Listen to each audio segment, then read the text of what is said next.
Captain Elena Vasquez rubbed her eyes and looked at the star map on her screen. Her ship, the Wandering Star, was a small human survey vessel. It was old, a little rusty, and not very fast. Most alien races who saw it thought it was a joke. That was exactly what Earth wanted them to think. The Wandering Star was moving through a quiet part of space called the Kesh Border. This was a region far from Earth, where many small alien empires met and traded. Humans had only been part of the wider galaxy for about 40 years. In that time, most other species had formed one clear opinion of humanity: weak, primitive, and not worth much attention. Earth was happy to let them believe that. Elena had been a captain for 6 years. She had short brown hair, tired green eyes, and a calm voice that never seemed to shake, even when things went wrong. Her first officer, Marcus Chen, sat beside her, checking readings from the ship's sensors. He was younger than her, quick with numbers, and always a little nervous before long trips. "Anything strange out there?" Elena asked. "Nothing yet," Marcus said. "Just empty space and a few rocks. This sector is supposed to be dead." The Wandering Star was on a simple mission. It was mapping unclaimed systems near the border, looking for resources and checking for any hidden dangers. This kind of work was boring most of the time. That was fine with Elena. Boring was safe. But today, boring was about to end. "Captain, I'm picking up something odd," said Dr. Priya Nair, the ship's science officer, from her station near the back of the bridge. She was a small woman, with sharp eyes, and a habit of chewing the end of her pen when she was thinking hard. "There's a gravity distortion near that asteroid field ahead. It's small, but it shouldn't be there." Elena leaned forward. "Could be a natural formation." "Could be," Priya said. "Or it could be a cloaked object. I want to get a closer look." Elena thought about it for a moment. The safe thing to do was turn away and report the finding to Earth Command. The curious thing to do was to move closer. Elena had always been more curious than careful, which was one reason she liked deep space work. "Take us in slow," she said. "Marcus, keep an eye on weapons status, just in case." The Wandering Star moved closer to the asteroid field. The rocks were gray and broken, spinning slowly in the dark. As the ship crept nearer, Priya's screen lit up with new data. "There it is," she said. "A ship, cloaked, powered down but not dead. I think it's a scout ship, maybe watching this system for someone." "Species?" Elena asked. "Unknown. The design doesn't match anything in our database. Wait, it's powering up. It knows we're here." Elena's calm voice sharpened just slightly. "Red alert. Marcus, shields up. Let's not start a fight, but let's not be an easy target either." The cloaked ship became visible. It was shaped like a curved blade, dark green and black, with rows of small lights along its sides. It was bigger than the Wandering Star, and its weapons ports opened almost at once. "They're hailing us," said the communications officer, a tall man named Diego. "Put it through," Elena said. The screen flickered and showed a creature Elena had never seen before. It had a long face, dark scales, and 2 rows of small black eyes. Its voice, translated by the ship's computer, was cold and flat. "Human vessel, you have entered restricted space. Turn back or be destroyed." Elena kept her voice steady. "This is Captain Elena Vasquez of the survey ship Wandering Star. We are on a peaceful mapping mission. We did not know this space was restricted. We will leave at once." The alien did not answer right away. Its small eyes studied her for a long moment. "Human ships do not belong here. This system belongs to the Skarn Dominion. You will be boarded and questioned." Marcus looked at Elena, worry clear on his face. Being boarded by an unknown alien power rarely ended well for the smaller ship. Earth had strict rules about this kind of situation. No human ship was ever supposed to let itself be captured or searched by an unfriendly power, especially not one that might learn something about Earth's true strength. "I'm afraid we can't allow that," Elena said. "We are leaving your space now. No harm was meant." The alien's face twisted into something like anger. "You will not leave." The Skarn ship fired. A bright bolt of green energy shot past the Wandering Star, close enough to shake the hull. "That was a warning shot," Priya said, gripping her console. "Next one won't miss." "Marcus, get us out of here," Elena said. "Diego, send a compressed burst to Earth Command. Tell them we made contact with a new hostile species called the Skarn Dominion, right on the Kesh border. Marcus's hands moved fast over the controls. The Wandering Star was not a warship, but it was not helpless either. Earth had learned long ago that survey ships needed to be able to defend themselves and escape danger. What the Skarn commander did not know was that the little gray ship in front of him had systems far better than its old rusty look suggested. The Wandering Star turned sharply and fired its engines. It shot away from the asteroid field, weaving between rocks to avoid a clean shot. The Skarn ship gave chase, firing again. This time the bolt grazed the human ship's shields, making the whole vessel shake. "Shields at 80%, Priya called out. "We can take a few more hits like that." "Let's not test it," Elena said. "Marcus, jump us out as soon as we clear the debris field." "Almost there," Marcus said, sweat on his forehead. 10 seconds. The Skarn ship fired a third time. This bolt was aimed better, and it struck the rear of the Wandering Star, causing sparks to fly from a control panel near Diego's station. The ship rocked hard, but the systems held. "Jumping now," Marcus shouted. The stars outside the window stretched into long lines of light, and then the Wandering Star vanished into faster-than-light travel, leaving the Skarn scout ship behind in the empty dark. On the bridge of the Skarn vessel, Fleet Commander Threx watched the human ship disappear. His long fingers tapped against the arm of his chair, a habit he had when he was thinking deeply. His second officer, a smaller Skarn named Vel, approached him carefully.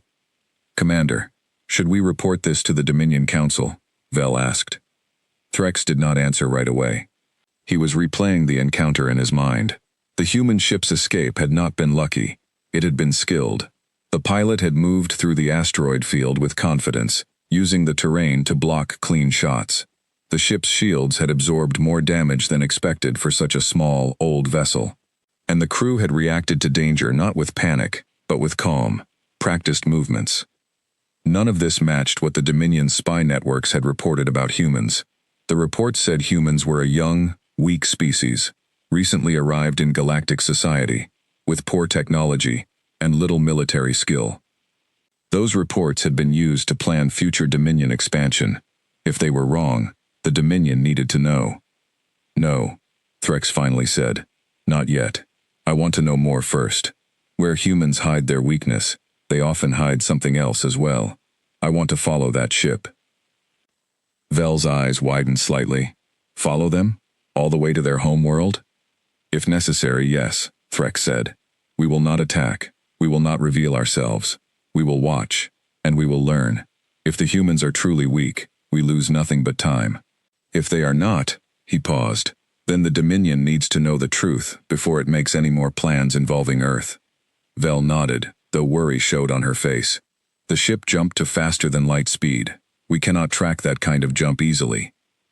"We do not need to track the jump itself," Threx said. "We have their ship's engine signature now, from the chase. Our tracking systems can follow a trail of that kind for many hours, even days, if the signature is strong enough.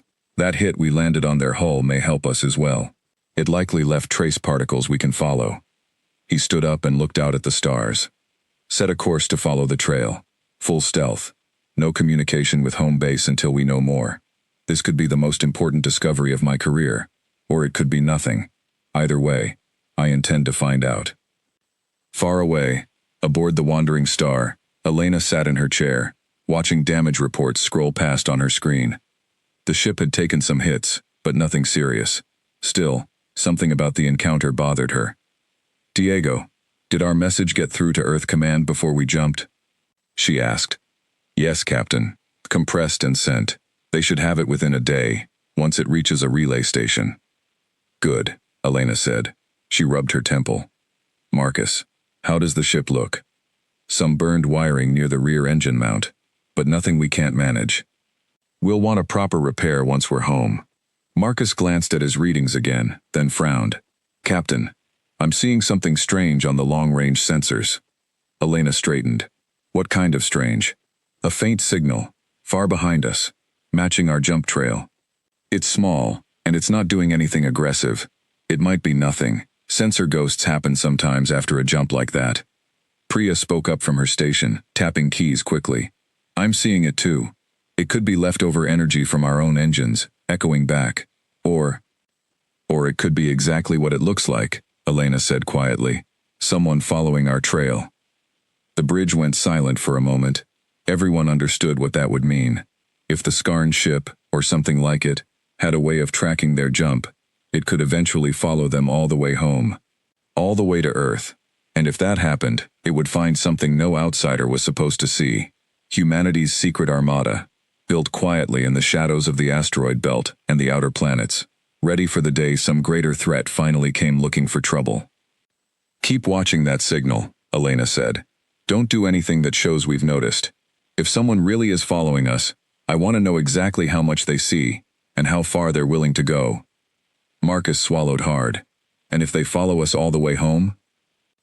Elena looked at the stars ahead, thinking of the quiet shipyards hidden far past Mars, where new warships had been built in secret for over 20 years, ever since humanity first learned that the galaxy was far more dangerous than anyone on Earth had ever imagined. Then, she said slowly, they're about to learn something the rest of the galaxy doesn't know yet. Earth isn't as weak as everyone thinks. Down in the engineering section, Samuel Okafor worked alone, running a full diagnostic on the burned wiring near the rear engine mount. He was a careful man, the kind who liked to double-check everything twice before calling a job finished. As sparks from a damaged panel cooled beside him, he thought about how close that Skarn shot had come, to hitting something far more important than a wiring bundle. He remembered his training days, years ago, back when he first joined Earth's Outer Fleet program as a young engineer. His instructor, a stern old woman named Chief Petrova, used to say that every human ship, no matter how small or plain it looked on the outside, carried a piece of Earth's larger plan. We are not simply building ships, she used to say. We are building patience. One day, someone out there will underestimate us. When that day comes, we need to be ready. Samuel had never forgotten those words.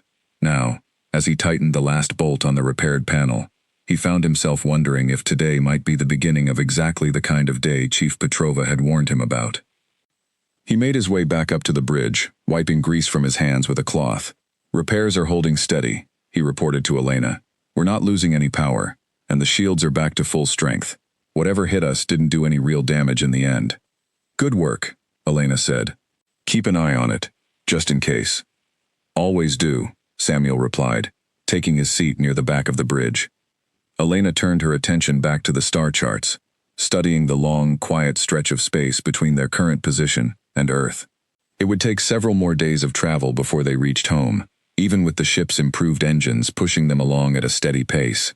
She thought about the message Diego had sent to Earth Command and wondered how quickly a reply might come. In truth, she already suspected what the reply would say. Earth's leaders had spent decades preparing quiet contingency plans for exactly this kind of situation, ever since the early days of humanity's first true encounter with a hostile alien power.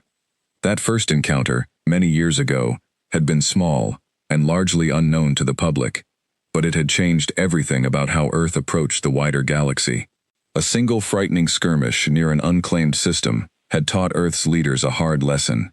Appearing weak could keep you safe from ambitious empires, but only if you were also quietly strong enough to survive the moment someone finally called your bluff. Since then, Earth's defense programs had grown steadily, hidden behind a careful public image of a young, unimpressive species still finding its way among the stars. Farmers on Earth still went about ordinary lives. Schools still taught ordinary lessons. Most citizens knew nothing about the vast shipyards quietly operating in the shadows of the outer solar system. Only a small circle of officials, military officers, and specially trained crews like Elena's understood the true scale of what Earth had built. As the days passed, Elena found herself reflecting more and more on this responsibility.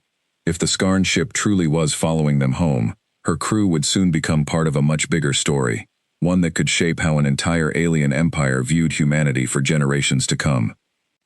Priya spent long hours in the science lab, running deeper scans on the faint trailing signal whenever she had a spare moment.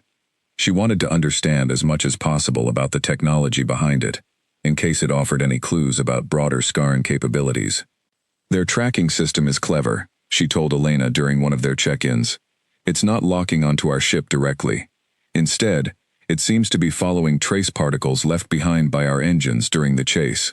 almost like following footprints in sand. That means, if we ever stop leaving a trail, they'll eventually lose us. But we're not planning to stop leaving a trail, Elena said thoughtfully. At least, not yet. No, Priya agreed. Not yet. Meanwhile, Diego kept a careful log of every development, following strict protocol, in case Earth Command needed a full record later. He found himself glancing at the sensor readings more often than his job strictly required, a habit born from nervous curiosity rather than duty.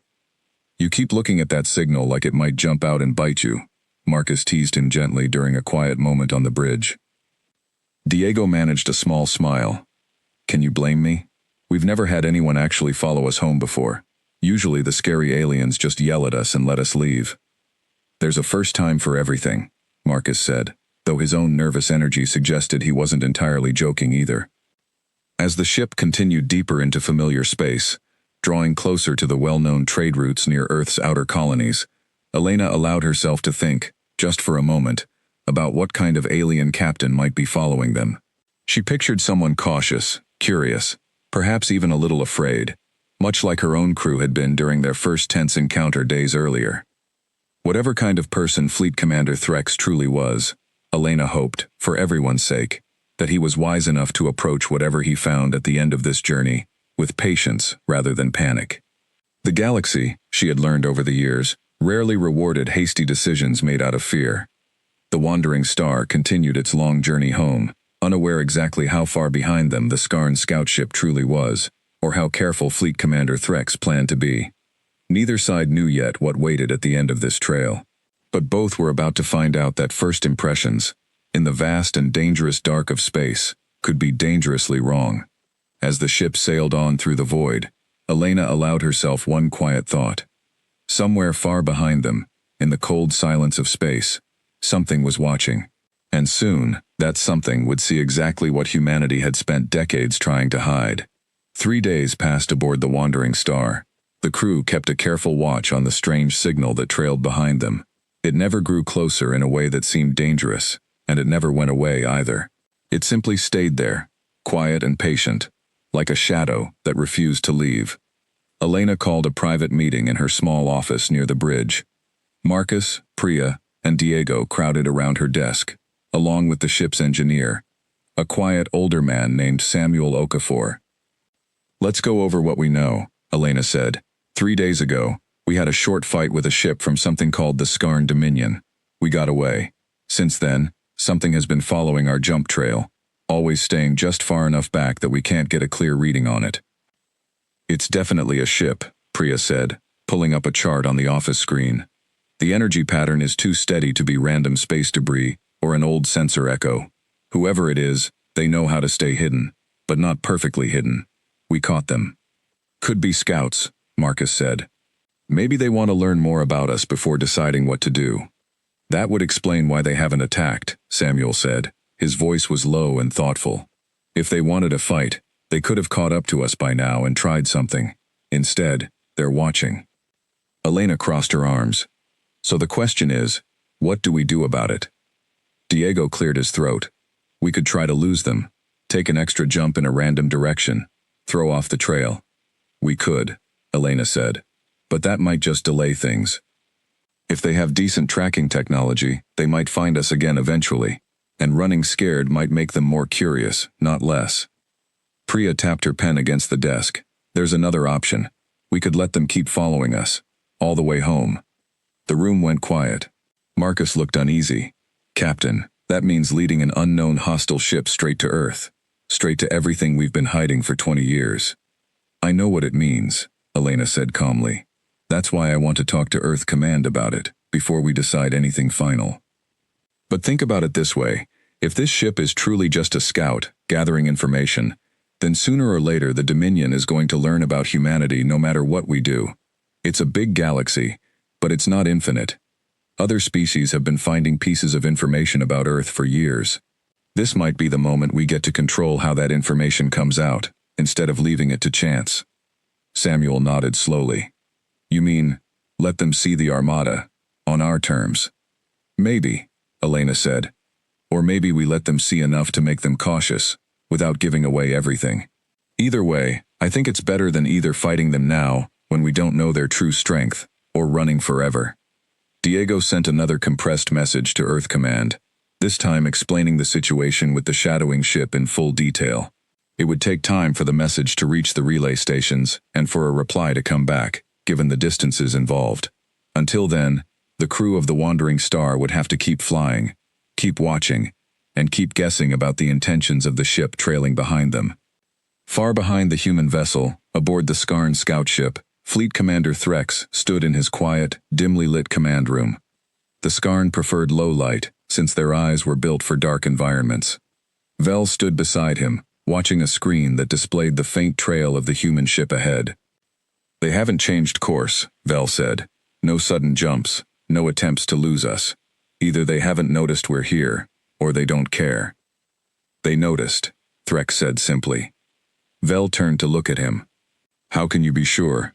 "Because a crew skilled enough to escape our attack the way they did would also be skilled enough to check their own sensor logs for anything unusual," Threx said. "No, they know. They are choosing not to run." "That seems like a strange choice, if they're weak," Vel said. "Yes," Threx agreed. "It is a very strange choice, if they're weak."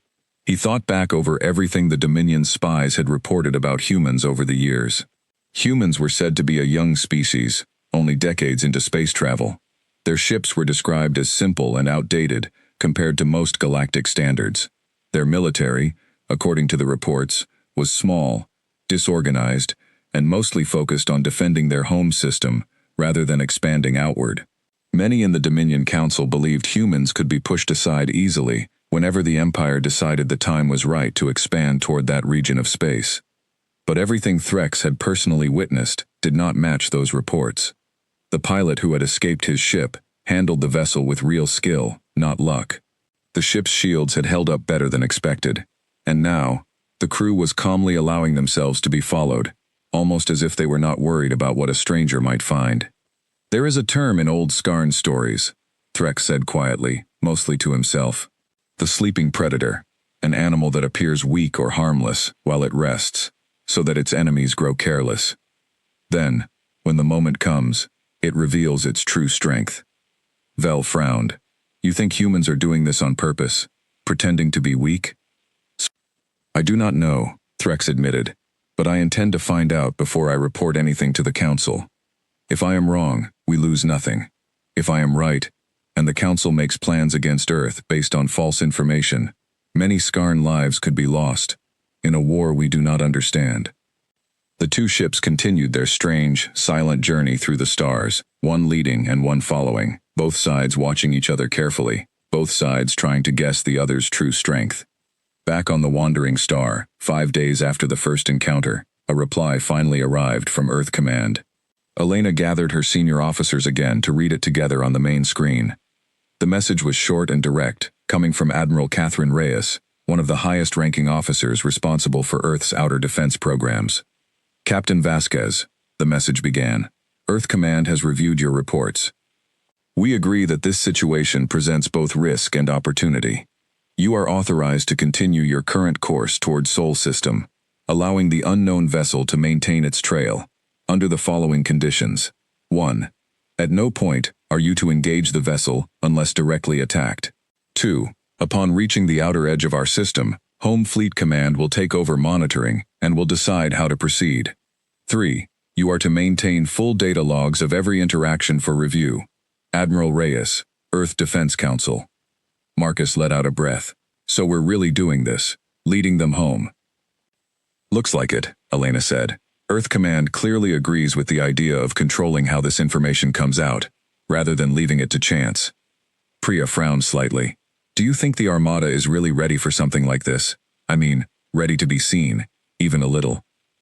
Elena thought about the massive shipyards hidden in the asteroid belt, and the fleets stationed in secret positions across the outer solar system. Humanity had spent over 2 decades building up its defenses, after an early, frightening encounter with a hostile species near the edge of known space. That first contact, kept quiet from most of the public even now, had convinced Earth's leaders that the galaxy was far more dangerous than anyone first believed. Since then, Earth had built its reputation as a weak, unimportant species on purpose. all while secretly constructing one of the most powerful defensive forces in that region of the galaxy. I think, Elena said slowly, that the Armada was built exactly for a moment like this, a moment when someone dangerous finds out the truth. The question is, whether we control how they find out, or whether they stumble onto it by accident. The ship continued its long journey. Days passed one after another. The crew settled into a strange rhythm, half normal shipboard routine and half constant awareness that something was always watching from behind. Marcus grew quieter as the days went on, checking the trailing signal more often than necessary. Diego kept the communication logs updated carefully, in case Earth Command needed every detail later. Samuel spent long hours in the engine room, making sure every system was in perfect condition, just in case they needed a sudden burst of speed or extra shield power. Priya, meanwhile, grew more and more curious about the Skarn Dominion itself. She spent her free hours combing through the ship's database, looking for any old records about a species matching that name. She found almost nothing. A few vague mentions from other alien traders, describing the Dominion as an expanding empire somewhere beyond the Kesh border, known for taking over smaller, weaker worlds without much resistance. That's a worrying pattern, she told Elena one evening, showing her the notes. If the Dominion is used to easy conquests, they might see Earth the same way, unless we show them otherwise. That's the plan, Elena said. Show them otherwise, without starting a war we don't need. Aboard the Skarn ship, Threx also grew more thoughtful as the days passed. He noticed that the human ship never slowed down, never sped up in a panic, never changed its steady pace toward wherever its home system was located. This calm, controlled behavior continued to bother him, more than any sudden or aggressive move could have. They are not afraid of us, he said to Vel one evening, as the two of them studied the star charts together. A weak, primitive species would be afraid. They would run, or beg, or fight in panic. This crew does none of that. They fly on, steady and calm, as if they already know how this will end. Maybe they simply don't understand the danger, Vel suggested. Threx shook his head slowly. No, I think they understand it very well. I think they know exactly what waits at the end of this trail, and they are not worried, because whatever it is, they trust it completely. He looked at the star map, tracing the path the human ship had taken so far. It curved steadily toward a distant, unremarkable star system that Dominion records listed only as a minor human settlement, worth little attention. Prepare the ship for full stealth as we get closer, Threx ordered. Whatever waits for us at the end of this trail, I want to see it with my own eyes, before anyone else in the Dominion knows we are there. Vel nodded, and began adjusting the ship's systems. Neither of them could have guessed just how right Threx's growing suspicion truly was, or how close they were getting to a discovery that would change everything the Dominion believed about the small, quiet species called humanity. Far ahead, aboard the wandering star, Elena stood alone on the bridge during a quiet night shift, watching the stars slide past the window. Somewhere behind her ship, a stranger followed patiently through the dark, hoping to learn Earth's secrets. Somewhere ahead of her, hidden among the asteroids and outer planets of her home system, a fleet waited that few outsiders had ever seen. She allowed herself a small, tired smile.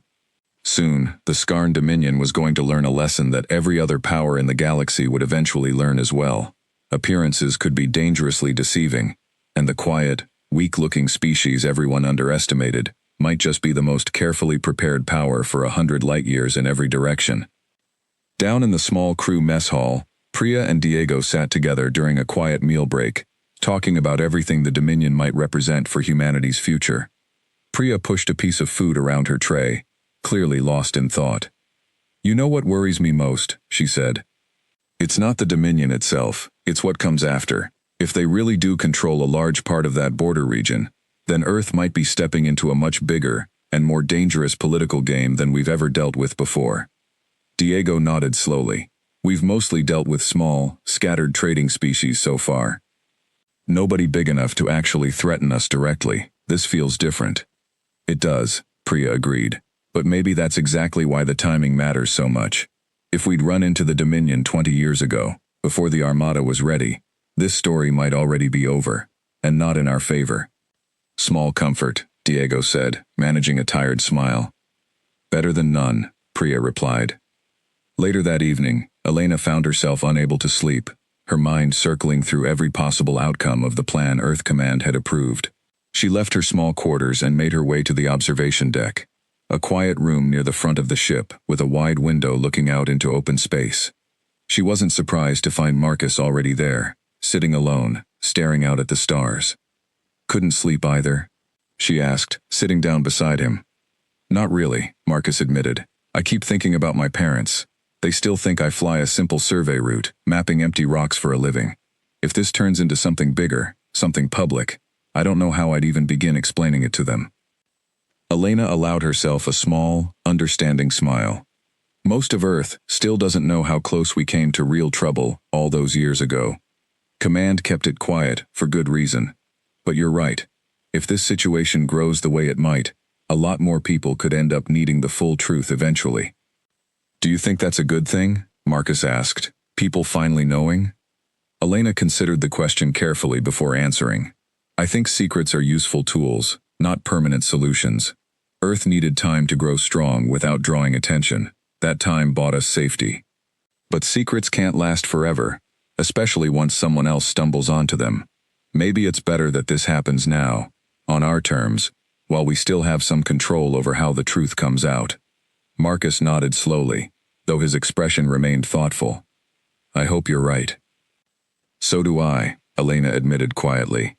The two of them sat together in comfortable silence for a while longer, watching the stars slide slowly past the window, each lost in their own private thoughts about what waited for them at the end of this long journey home. Meanwhile, aboard the Skarn scout ship, Vel found herself facing her own quiet doubts.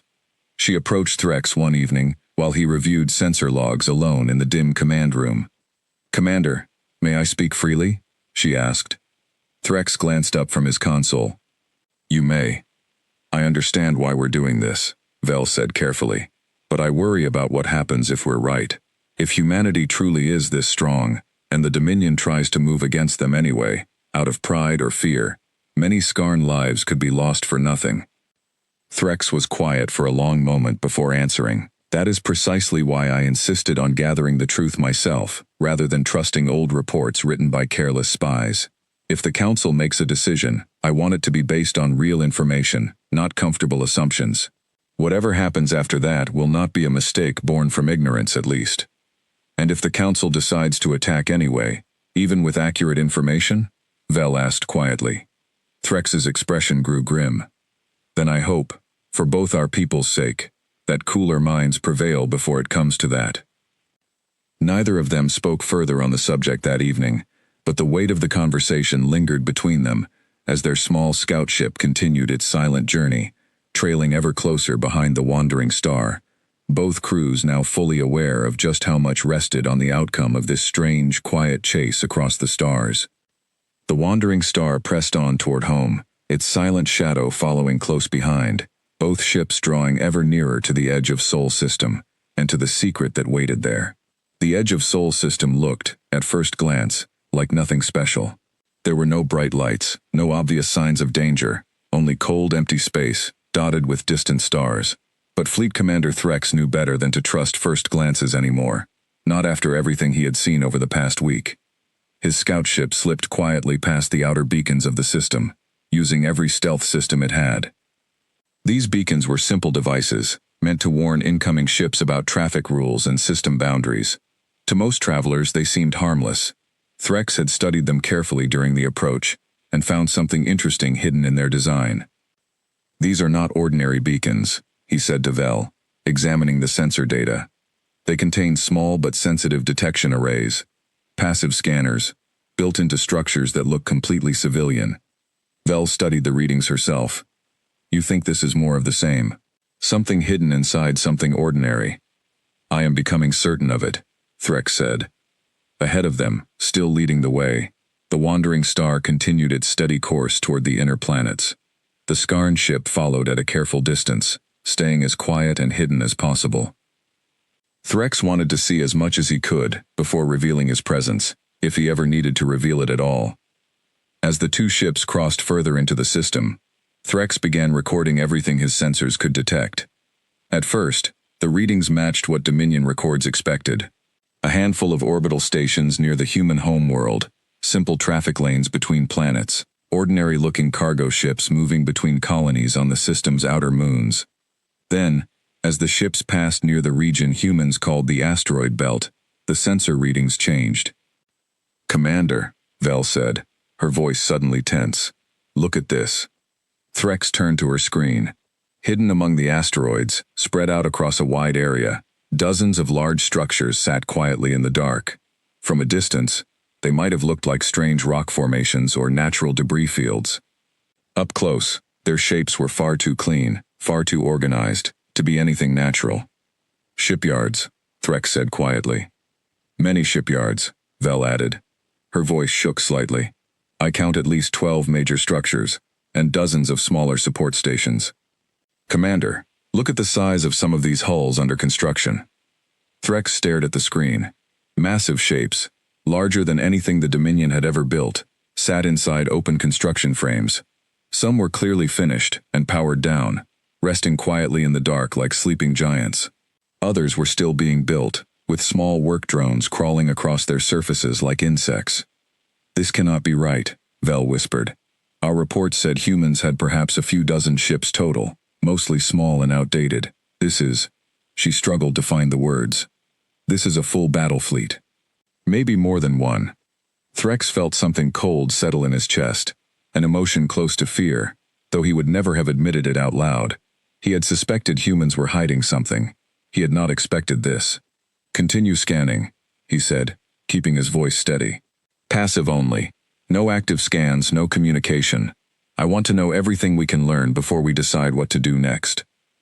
For the next several hours, the Skarn ship drifted quietly at the edge of the asteroid belt, gathering as much information as it could, without giving away its presence. What Threx and Vel discovered only grew more troubling as time went on.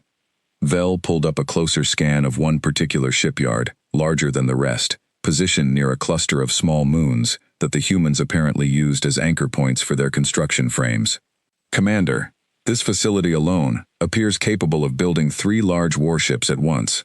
If there are 12 facilities of similar size scattered through this belt, and some of the smaller ones we've already counted, the true production capacity here could rival entire sections of Dominion industry." Threx absorbed this information silently, running the numbers through his own calculations. "If humanity has maintained this level of production for even half as long as I suspect, their total fleet size may already exceed anything Dominion intelligence has ever recorded for a species of their age." "How is such a thing kept secret?" Vel asked again, still struggling with the scale of what they were witnessing. "Surely other traders, other scouts, must have passed through this system before us." "Perhaps they did," Threx said, "and perhaps they saw only what humans wanted them to see. A few ordinary stations, a handful of unremarkable ships, enough truth to seem convincing, without ever revealing the whole picture." He gestured toward the screen. "This belt is enormous, Vel. Hiding 12 shipyards within it, especially with proper camouflage and careful traffic control, would not be nearly as difficult as it might first appear." Vel considered this, then asked the question that had been quietly bothering her since the encounter began. "Commander, if they have hidden this so carefully for so long, why let us see it now? Why not simply destroy our ship quietly, out here at the edge of the belt, where no one would ever know what happened to us?" Threx had wondered the same thing. "That is the question that troubles me most," he admitted. "A species willing to hide this much strength for this long would surely understand the value of eliminating a witness quietly, if that was their true intention. The fact that we are still here, still transmitting, suggests something else entirely." "What do you mean?" Vel asked. "I mean," Threx said slowly, "that perhaps being discovered was never truly a disaster for them. Perhaps in some strange way, it was always part of a plan they were prepared to use, whenever the moment finally came. The shipyards were not simply large, they were advanced. Sensor readings picked up energy signatures far beyond anything the Dominion's own shipbuilding facilities produced. Weapons systems mounted on the finished ships showed power levels that made Threx's own scout vessel look like a child's toy in comparison. "There," Vel said, pointing to a group of especially large structures near the edge of the field. "Those hulls are enormous, larger than our Dominion flagships." Threx examined the readings closely. "Command ships," he said. or something similar, built for leading large fleets into battle. How is this possible? Vel asked. How did a species so young build something like this without anyone in the galaxy noticing? Threx thought back to everything strange he had witnessed since first meeting the wandering star. The pilot's calm skill during their first encounter, the crew's steady, unworried behavior while being followed for days, the way the ship never seemed nervous, never seemed afraid, all the way home. They did not hide this by accident, he said slowly. They hid it on purpose. For years, perhaps decades. Every report the Dominion has ever received about human weakness may have been intentional. A mask, worn carefully, to make outsiders underestimate them. Vel's small eyes widened. Why would they do such a thing? Think about it from their point of view, Threx said. A young species, newly arrived in a dangerous galaxy, surrounded by empires far older, and, on the surface, far stronger. If such a species revealed true strength too soon, it might invite attacks from every ambitious power nearby, all trying to eliminate a future threat before it could grow further. But if that same species appeared weak and unimportant, most powers would ignore it, giving it time to grow in secret. He gestured toward the massive shipyards on the screen. It seems humanity used that time very well. The two of them continued watching in silence for a while longer, both trying to process what this discovery meant. Then, a new alert flashed across Vel's console. Commander, movement detected. Several of the Finnish ships in the yard are powering up, and... She paused, checking the reading twice. I'm picking up additional vessels, approaching from deeper in the system. Larger patrol ships, moving in our direction. Threx's mind raced. Somehow, despite all his caution, something had noticed them. Full stealth is not working anymore, he said grimly. They know we're here. Far ahead, aboard the Wandering Star, Elena had just received an update from Earth's Home Fleet Command. She read it quickly on her console, then turned to her crew. Home Fleet has picked up our shadow, she said. They've been tracking it since it crossed the outer beacon line. Admiral Reyes wants us to hold position here while Fleet Command handles things directly. Marcus looked relieved and worried at the same time. So this is it. They finally see everything. Looks that way, Elena said. Priya's screen showed a live feed from Fleet Command's monitoring network, shared with the Wandering Star for situational awareness. On the display, several of Earth's warships, quiet and dark until now, began lighting up across the asteroid belt, their engines glowing softly as they moved into new defensive positions. It was not an attack formation. It was something more careful, more controlled, meant to surround the intruding scout ship without immediately threatening it. They're not attacking, Diego noted, watching the feed closely. Just surrounding, making sure the Skarn ship understands it can't simply run. Elena nodded slowly. That fits with Fleet Command's usual approach. Show strength. Avoid unnecessary violence. Make sure whoever's watching leaves with a clear message, not a reason for revenge. Aboard the Skarn scout ship, Threx watched as more and more human vessels appeared on his sensors, closing in from multiple directions. His ship's threat detection systems flashed warnings across every console, showing weapon locks from ships he had not even known were there moments before. Commander, we are surrounded, Vel said, her voice tight with fear. Orders? Threx studied the tactical display for a long moment. Fighting was clearly pointless.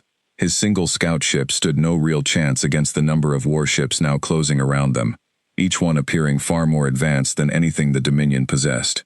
Running was equally pointless. The human ships had already positioned themselves to block every possible escape route. Power down weapons, Threx said finally. Open a channel. Let us hear what they have to say before we decide anything foolish. Vel's hands moved quickly across her console, following his orders, even as worry showed clearly on her face. Within moments, a channel opened, and a calm, steady human voice filled the Skarn ship's bridge. Unknown vessel. This is Home Fleet Command, representing the defense forces of Earth. You have been observed following one of our survey ships into our home system without permission. You are currently surrounded by 12 armed vessels. We are not attacking you. We wish to speak. Threx exchanged a glance with Vel. Then, slowly, he straightened in his seat and answered the call. This is Fleet Commander Threx, of the Skarn Dominion scout vessel, Silent Wing. Acknowledge your position. We did not come here to attack. We came only to observe. There was a brief pause on the other end, before the human voice answered again. Understood, Commander. We suspected as much. Please stand by. Someone will be speaking with you shortly, who can address your concerns more directly. The channel went quiet, leaving Threx and Vel staring at the ring of powerful human warships surrounding their tiny scout ship. Somewhere far behind them, Threx knew, this same story was likely already being reported back through Dominion channels, whether he wished it or not, simply because his ship had gone silent for so long without checking in. Vel finally broke the tense silence. Commander, what happens now? Threx watched the human fleet hold its steady, disciplined formation around them, powerful yet clearly under careful control. No panic, no aggression beyond what was necessary. Just quiet, patient strength, waiting to see what would happen next. Now, Threx said slowly, we find out exactly how badly the Dominion has misjudged this species. And we hope, for the sake of both our peoples, that whatever comes next can be settled with words instead of war.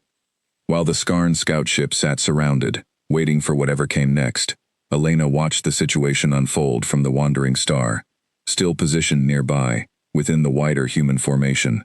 She had not expected to feel nervous at this stage, given that her own ship was no longer the one in danger, but something about watching a single small vessel surrounded by an entire fleet still tugged at her. They must be terrified over there, she said quietly to Marcus, watching the tactical display. Maybe, Marcus said, though from what Priya found out about their species, terror might not show the same way it does for us. Some species freeze up completely. Others get more dangerous when cornered. Let's hope it's the first one, Elena said. Priya, listening nearby, spoke up from her station. For what it's worth, their weapons are still powered down. If they were planning something aggressive, I'd expect at least some attempt to prepare a fight, even a hopeless one. Standing down completely suggests they understand the position they're in. Elena nodded slowly, some of the tension easing from her shoulders. That's something, at least. Meanwhile, on the Endurance, Admiral Reyes kept a careful watch over every detail of the standoff, aware that a single mistake, even an accidental one, could turn a tense but peaceful moment into something much worse. She had spent years training for exactly this kind of situation, running countless simulations with her staff, imagining the day some outside power finally discovered Earth's true strength. None of those simulations, she reflected, had ever perfectly matched the strange, almost accidental way this particular encounter had unfolded. A survey ship stumbling into a border skirmish. A curious alien commander, choosing quiet observation over open aggression. A slow, patient chase across many light years, ending not in battle, but in a careful, controlled reveal. Admiral, her communications officer said, Fleet Commander Threx is requesting to speak with you directly again, away from any wider Dominion channel. Reyes considered this for a moment. Patch him through privately. The screen shifted, showing Threx alone in his own command chair, his second officer Vel no longer visible in the frame.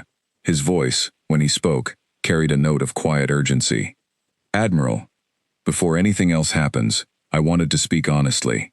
One commander to another. I did not come here seeking conflict. I came here out of caution, believing my duty was to understand a potential threat before it grew too large to manage safely. What I found was not the threat I expected, but it is still something my superiors may see as one, regardless of your intentions. Reyes studied him carefully through the screen. I appreciate your honesty, Commander. For what it's worth, I don't believe you came here with hostile intent either. Not truly. Curiosity and caution aren't crimes, even when they lead somewhere uncomfortable. Threx seemed to relax slightly at her words. Then perhaps there is hope for a peaceful outcome to this situation after all. There's always hope, Reyes said. Whether or not it survives contact with your council remains to be seen. Before Threx could respond further, a new alert interrupted their private conversation. Both of them turned their attention back to their own tactical displays, as the approaching Dominion warfleet grew close enough to register clearly on every sensor system. Outside the window of his small scout ship, the massive human warships continued to hold their formation, silent and steady.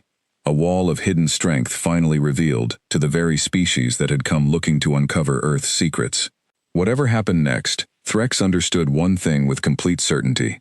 Nothing about humanity's place in the galaxy would ever look the same again. Admiral Catherine Reyes stood on the command deck of the Endurance, the largest ship in Earth's home fleet, watching the small Skarn scout vessel sit quietly in the center of her fleet's formation. She was a tall woman, with gray streaks in her dark hair, and a calm, steady presence that had earned the respect of every officer who served under her. She had spent over 20 years helping build the very fleet now surrounding that single frightened alien ship. "Report," she said to her tactical officer. "The Skarn vessel remains powered down on weapons, Admiral. No signs of aggressive intent. Their commander requested to speak with someone in authority." "Then let's not keep him waiting," Reyes said. "Open a direct channel. Video, if their systems support it."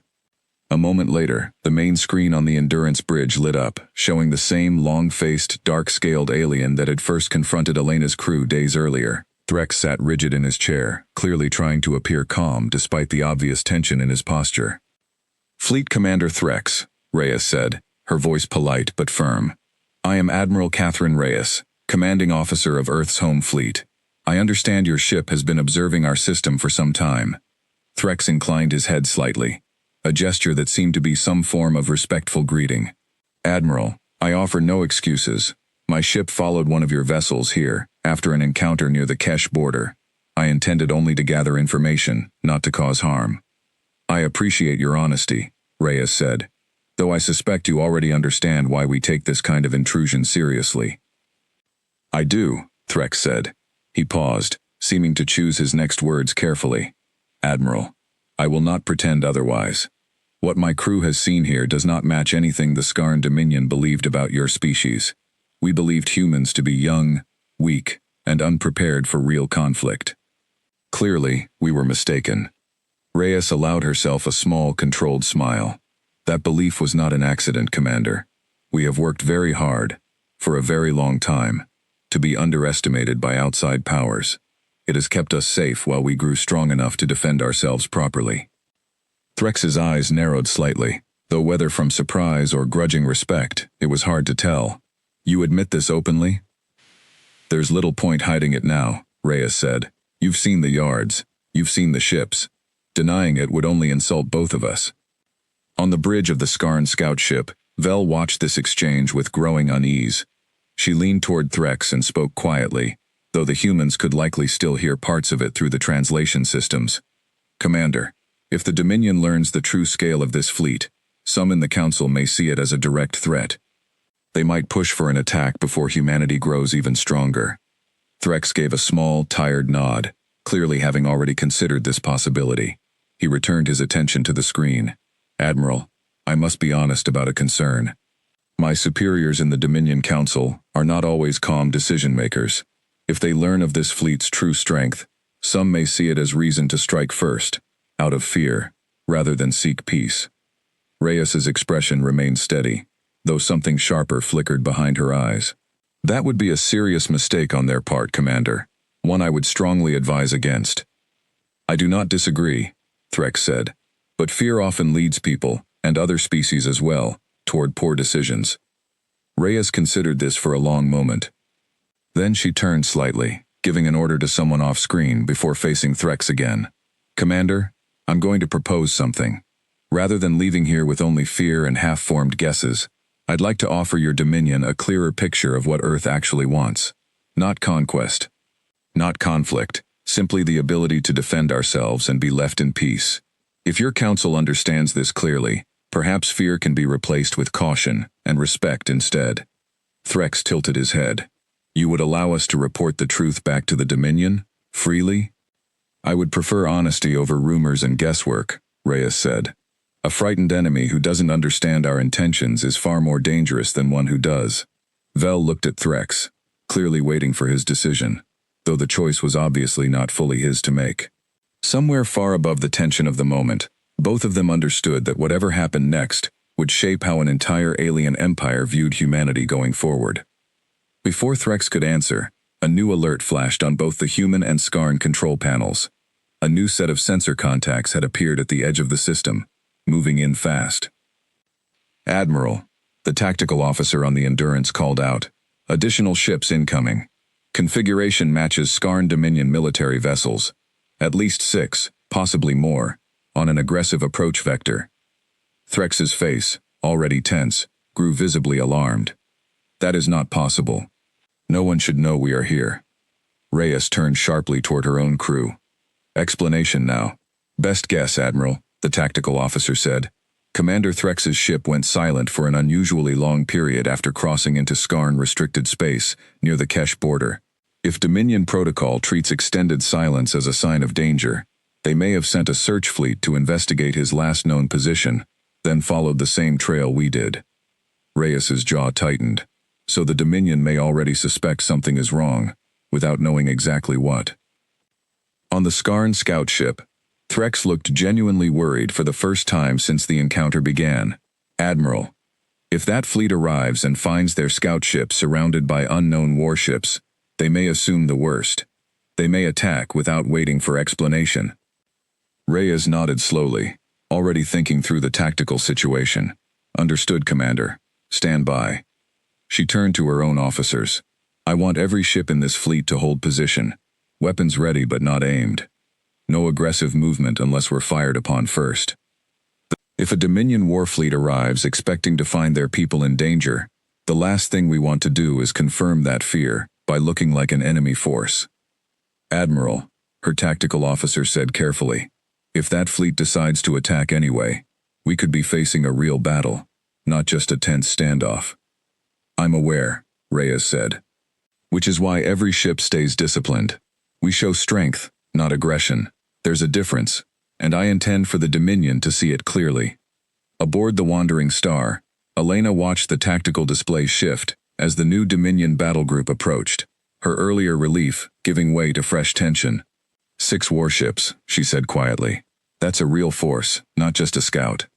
Home fleet can handle 6 ships, Marcus said, though his voice carried less certainty than his words suggested. That's not really the concern, Elena replied. The concern is what happens after, win or lose. A battle here, even a battle we win easily, still means violence between Earth and a major galactic power on the very first day of contact. That's not the kind of first impression Fleet Command wants to make. Priya nodded slowly from her station. Reyes seems to understand that. She's holding the line, not pushing it. They watched together as the tense standoff played out on the shared tactical feed, every officer aboard the Wandering Star, silently hoping that patience, on both sides, would win out over fear. Minutes passed slowly as the Dominion warfleet drew closer. 6 large warships, each easily as powerful as the finest vessels Threx's own scout ship had detected in Earth's shipyards, moved into the outer edge of Sol's system. Their weapons were active, their formation tight and aggressive, clearly prepared for a fight. A new voice crackled over the open channel, harsher and less careful than Threx's had been. This is Fleet Commander Draxus of the Skarn Dominion 3rd Battle Group. We have detected one of our scout vessels surrounded by unknown hostile forces. Release Fleet Commander Threx's ship immediately, or we will consider this an act of war. Reyes kept her voice level and calm as she answered. Commander Draxus, this is Admiral Reyes of Earth's home fleet. Your scout ship is not a prisoner. Fleet Commander Threx followed one of our vessels into our home system without permission. We have been speaking peacefully with him for the past several minutes. No harm has come to his ship or crew. There was a tense pause before Draxus answered again, his voice still edged with suspicion. Prove this claim. Fleet Commander Threx, Reyes said, turning her attention back to the original screen. Please confirm your status to your commanding officer. Threx straightened in his chair and spoke clearly. Commander Draxus, this is Threx. I confirm, my ship and crew are unharmed. We were observing human territory when we were detected. Admiral Reyes has treated us fairly and has not attacked, despite having every advantage to do so. Draxus's voice remained tense, though slightly less hostile than before. Explain the presence of a battle fleet this size, hidden inside a system reported to belong to a weak, unimportant species. Reyes answered this time, her tone calm but firm. Commander Draxus, Earth has built these defenses to protect our home system, nothing more. We have no interest in expanding into Dominion territory, and no interest in conflict with your people. What you see here exists purely to keep our own world safe. in a galaxy we've learned can be very dangerous for young, unprepared species. Silence stretched over the channel for several long seconds. Then Draxus spoke again, his voice slightly quieter, though still firm. You expect us to believe a fleet this size exists purely for defense? I don't expect you to simply believe it, Reyes said. I expect you to consider it carefully. Attacking us today would cost your fleet heavily, with no guarantee of victory, over a situation that began as a simple misunderstanding. Or, your fleet can withdraw peacefully, and your council can decide, calmly and with accurate information, how they wish to proceed with Earth in the future. The choice belongs to you. Aboard the Wandering Star, still positioned nearby within the human formation, Elena watched this tense exchange unfold on her own bridge screen, her hands tightly gripping the edge of her console. Marcus stood beside her, equally focused on the standoff. This could go very badly, very fast, Marcus said quietly. It could, Elena agreed. But Reyes knows what she's doing. She's giving them a real choice, not just a threat. That matters more than people think, especially with a species we've never dealt with before. On the Dominion side, Commander Draxus studied his own tactical readings carefully, weighing the strength of the human fleet arrayed before him against the potential cost of an unnecessary battle. Finally, after a long, heavy pause, he spoke again. Fleet Commander Threx, prepare your ship to return to Dominion space with my battle group. Admiral Reyes, he added, his voice still guarded, but no longer openly hostile. The Dominion Council will be informed of everything that has happened here today. What they choose to do with this information is beyond my authority to promise, but for today, we will withdraw peacefully. Reyes nodded, allowing herself a small measure of relief. That is all I ask, Commander. Safe travels. Before the Dominion fleet fully withdrew, Commander Draxus opened one final private channel, this time speaking only to Threx, though a translation still reached the human side through standard monitoring protocols. You realize, Draxus said quietly, that this report will not be simple to deliver. The Council does not enjoy hearing that its assumptions were wrong. I am aware, Threx replied, but I would rather deliver an uncomfortable truth than a comfortable lie that leads our people into a war we cannot win. Draxus studied him for a long moment. You have always been cautious, Threx. Some on the Council call it weakness. Perhaps, Threx said, or perhaps caution is simply another word for wisdom, worn by those unafraid to use it. Draxus said nothing further, but something in his expression suggested he was, at the very least, considering the point seriously. On the human side, Reyes turned to her tactical officer once the Dominion channel closed. Keep full sensor logs of their retreat until they clear the outer beacon line completely. I want confirmation they're truly leaving before anyone stands down. Understood, Admiral. Minutes stretched into nearly an hour as the combined Dominion force moved slowly away from Sol System, Threx's scout ship tucked safely within their formation. Reyes remained on the bridge the entire time, unwilling to relax, until she had full confirmation of their departure. Finally, her tactical officer spoke again. Admiral, confirmed. All Dominion vessels have crossed back past the outer beacon line. They're gone. A quiet ripple of relief passed through the bridge crew of the Endurance, though Reyes herself remained carefully composed, aware that the true test of today's events would come later, once the Dominion Council reviewed everything Threx and Draxus reported back home. She turned to her communications officer. Send a full report to Earth Defense Council immediately.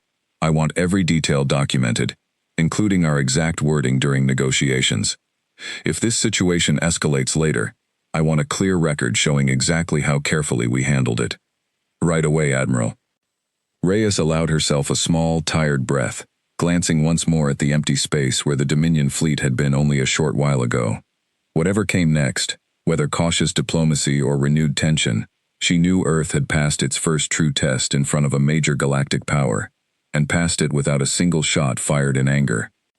Slowly, carefully, the Dominion ships began to reposition, forming up around Threx's small scout vessel, before turning together and moving back toward the edge of the system.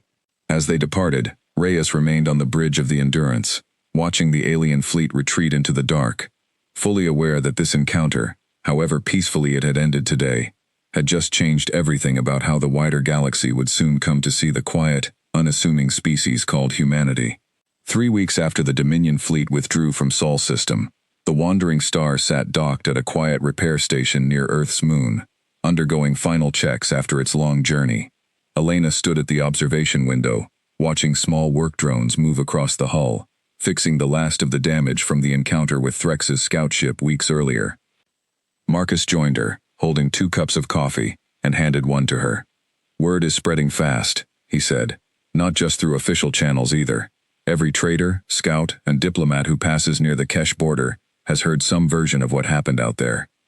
Elena took a slow sip of her coffee. "I imagine the story's gotten a little bigger with each retelling." "You have no idea," Marcus said, smiling slightly. "I heard one version where our ship apparently destroyed an entire Dominion battle fleet single-handedly." Elena laughed softly. "That's not exactly accurate." "No," Marcus agreed, "but it's doing exactly what Fleet Command hoped it would do, making people think twice before underestimating us again." Back on Earth, in a quiet, secure briefing room deep beneath Fleet Command headquarters, Admiral Reyes sat across from several members of Earth's Defense Council, updating them on the aftermath of the encounter. "Diplomatic contact with the Skarn Dominion has increased significantly since the incident," she explained, gesturing toward a data screen showing recent communication logs.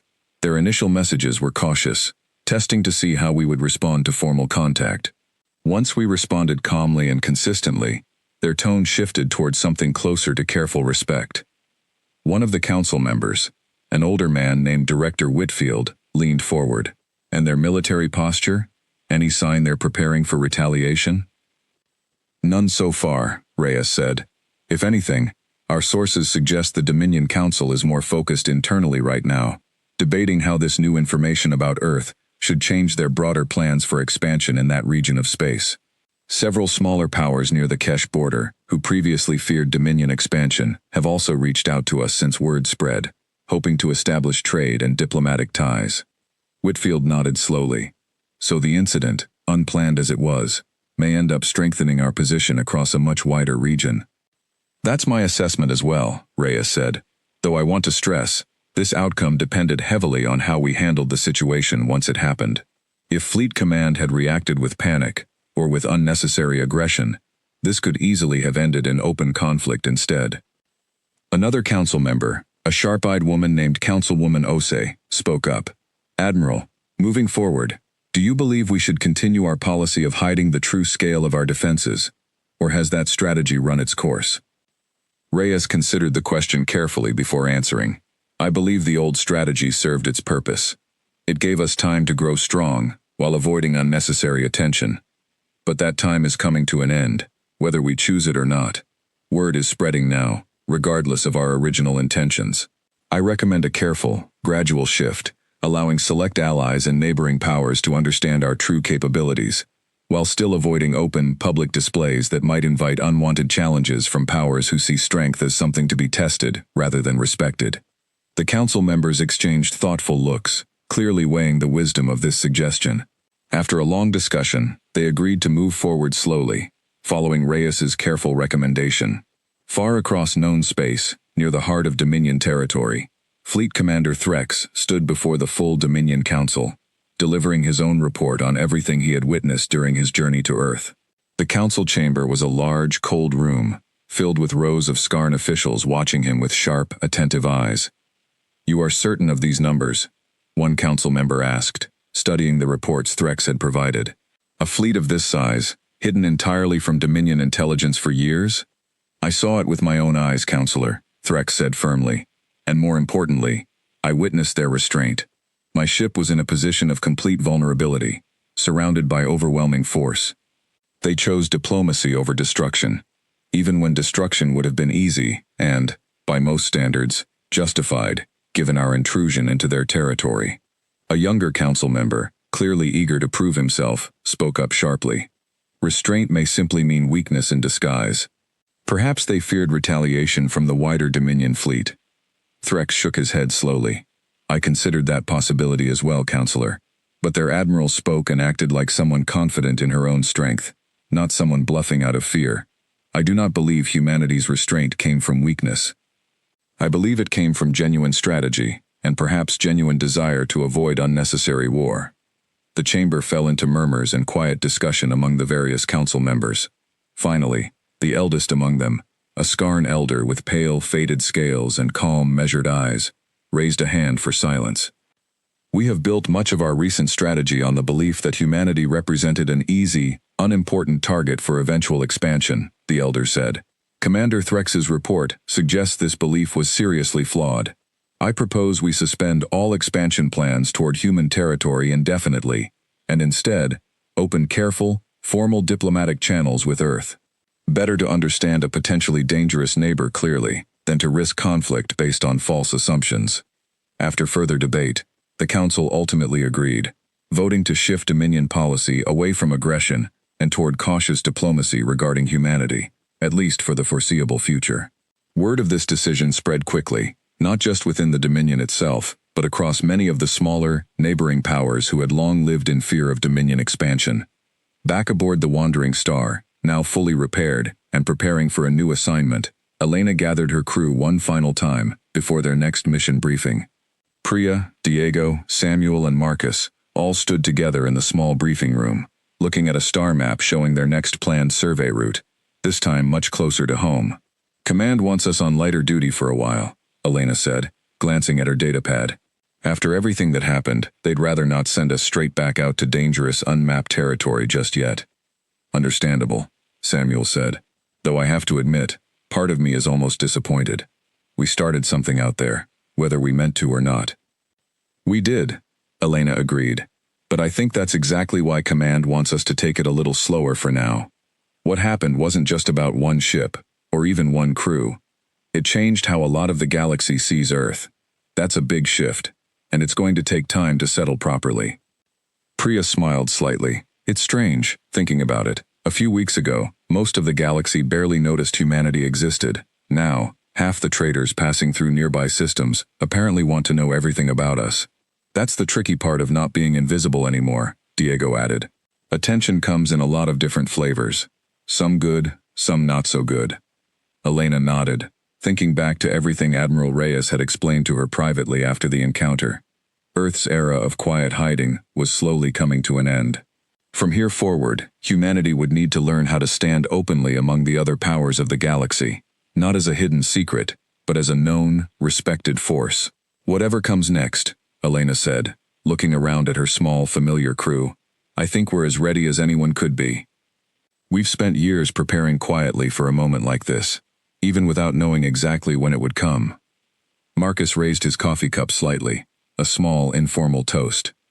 "To Earth's secret armada, not so secret anymore."